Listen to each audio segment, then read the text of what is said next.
Dennis, just say the word. We will drag her out right now. Yeah, let her see who's really in charge here. I couldn't bear to listen to any of it anymore. I raised my hand, and my bodyguard kicked the door wide open. The music stopped instantly, and all the laughter and noise vanished instantly. Dozens of dumbfounded faces turned to stare at the entrance simultaneously. No need for that. I'm right here. So, who's going to teach me a lesson? The silence that followed was thick enough to cut with a knife. The neon lights strung up for the party flickered awkwardly, casting weird shadows on everyone's faces. Dennis's arm, which had been around Jessica's shoulders, froze midair. His eyes widened like saucers when he saw me, my clothes still stained with blood, my cheeks swollen purple, and the way I stood there with my bodyguard behind me, every inch of me radiating cold fury. Jessica, who had been sobbing into Dennis's chest just a second ago, let out a tiny squeak. She scrambled to hide behind Dennis, her painted nails digging into his shirt. I could see the panic in her eyes, the fake tears drying up instantly. All that fake innocence was gone, replaced by the same venomous look she'd given me in the storage room, except now, she didn't have security guards to back her up. Dennis finally found his voice, though it came out shaky. Teresa, what? What are you doing here, and why do you look like that? He tried to step forward, but I held up a hand to stop him. The movement made my ribs ache, probably cracked, the doctor had said, but I didn't flinch. Don't play dumb, I said, my voice steady even though every breath hurt. You want to know why I look like this? Ask your girlfriend. Ask her about the storage room. Ask her about the security guards who beat me up because I wouldn't pay $1.50 bill for a meal I didn't even order. A murmur went through the crowd. The Nepo babies who'd been yelling about teaching me a lesson just minutes ago now looked uncomfortable. Some of them glanced at Jessica, then back at me like they were starting to connect the dots. One girl, blonde, wearing a diamond necklace that was probably fake, stepped back, her face pale. Jessica popped her head out from behind Dennis, her voice shrill. That's a lie. She's lying. She tried to dine and dash, and when I asked her to pay, she attacked me. I had to call security to protect myself. She grabbed Dennis's arm, her eyes watering again. Dennis, you know me. I wouldn't hurt anyone. Dennis hesitated. I could see the conflict on his face, between the sister he'd grown up with and the girlfriend he was trying to impress. For a second, I thought he might actually see sense. But then he looked at the crowd, at his friends who were watching him like he was on a stage, and his spine straightened. Teresa, Jessica would never do that, he said. You must have misunderstood. This is a misunderstanding, right? I laughed, but it came out bitter. A misunderstanding? Let me show you what a misunderstanding looks like. I pulled out my phone, still cracked from when the security guards had thrown me to the floor, and tapped the screen. Mary had sent me the footage from the restaurant security cameras an hour ago. The deputy CEO, scared for his job, had handed it over without hesitation. I held the phone up so everyone could see. The video played Jessica ordering the security guards to drag me into the storage room, her kicking me while I was on the floor, the guards punching me until I spat blood. Every second of it was clear, no attack from me, no dining and dashing, just pure, unprovoked cruelty. The room went quiet again. This time, it wasn't awkward, it was tense. Jessica's face turned as white as a sheet. She let go of Dennis's arm, taking a step back like she was about to run. One of Dennis's friends, some guy in a leather jacket with a tattoo on his neck, whistled softly, breaking the silence. Damn, Dennis. That's messed up. Dennis stared at the phone, his mouth hanging open. He looked at Jessica, then back at the video, then at me. I could see the shock on his face, the way his hands were trembling. For a second, I thought he might apologize. But then Jessica spoke up, her voice desperate. It's edited. She edited it. Dennis, don't believe her. She's always hated you having a girlfriend. She's jealous. That was it. Whatever small part of me had been holding on to hope that Dennis would do the right thing died right then. I lowered my phone, shoving it back into my pocket. My bodyguard stepped forward slightly, his hand resting on the handle of the gun at his hip. Not that he'd need it, but it sent a message. Jealous? I said, my voice cold. Dennis, I bought this manor for you. I invested millions in your restaurant. I even bailed you out of that gambling debt last year when you swore you'd handle it yourself. Jealous of what? A woman who beats up your sister and lies to your face? I took a step forward, ignoring the pain in my ribs. You know what the worst part is? I didn't even care that you were hiding her from me. I just wanted you to be happy. But this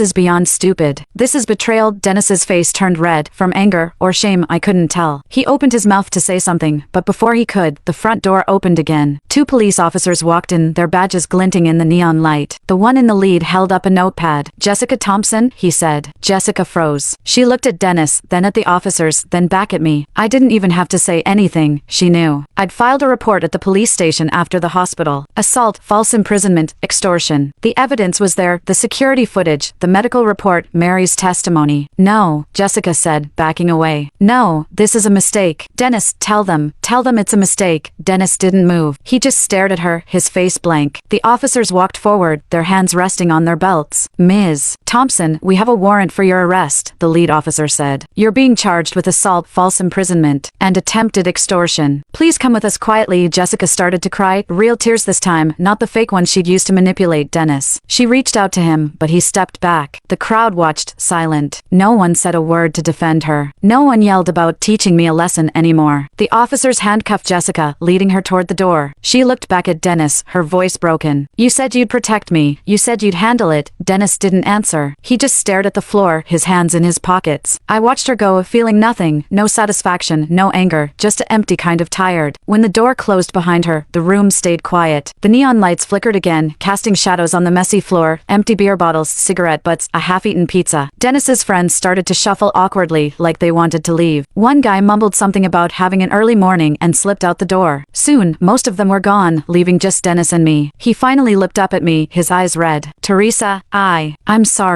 I didn't know. I swear, I didn't know she'd do that. I nodded, but I didn't say anything. What was there to say? Sorry didn't fix my cracked ribs. Sorry didn't erase the memory of being kicked while I was on the floor. Sorry didn't change the fact that he'd chosen a stranger over his own sister. I'm going to sell this manor, I said, finally. And I'm pulling every cent of my investment from the restaurant. The deputy CEO already knows. He's meeting with the board tomorrow to start the process. Dennis's eyes widened. Wait, no, Teresa, you can't do that. The restaurant will go under. I'll lose everything. I looked at him, really looked at him. He was still the same kid who'd begged me to buy him a toy car when we were little, the same teenager who'd gotten into trouble and expected me to fix it. Some things never changed. That's your problem now, I said. Not mine. I turned to leave, my bodyguard following close behind. Dennis reached out to grab my arm, but I pulled away. He called my name, his voice desperate, but I didn't look back. The night air was cold when I stepped outside. My driver was waiting by the car, holding the door open for me. I slid into the back seat, leaning my head against the window. The pain in my ribs was still there, but it felt distant, like it was happening to someone else. My phone buzzed in my pocket. I pulled it out, expecting it to be Mary, but it was a text from an unknown number. I know what Jessica did, but she's not the only one. Watch your back, Teresa. I frowned. Who is this, and what did they mean by she's not the only one? I typed back a reply. Who is this? What are you talking about? But I didn't get a response. I stared at the screen, my mind racing. Jessica had been working alone, right? Or had someone else been pulling the strings?